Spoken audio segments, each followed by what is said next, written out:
Manjaka indray ny tsy fandriampahalemana ho an'ny eto Antananarivo sy ny manodidina. Maro dia maro ny trangana vakitrano tato ato. Isany tamin'izany ohatra ny maraina teo tokony ho tamin'ny iray ora maraina tany nisehona vakitrano tetsy anivon'ny Fokontany Akorondrano Atsinanana.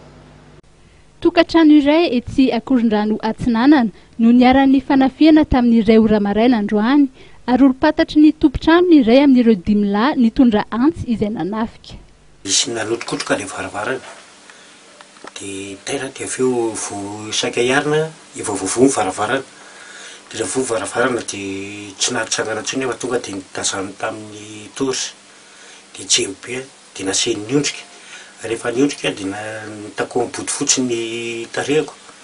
dia afaka mba nijery kely eny satria nampirety ny jiro izany nandrehitra le jiro dia afaka nijery kely dia hitako tonga dia ny anankiroa tonga dia teo amiko. Dia indray ny anambanantsy eto dia indray manontany dia indray ny anankiray teto amin'ilay radio ty dia eto amin'ny tele ato dia le mitondra voalohany le tonga voalohany mitondra an'ity miaraka an'le torsy dia aveo zany aveo dia nanontany aiza ozy izy ny vola dia tsisy vola ato dia aiza ozy izy ny vola fa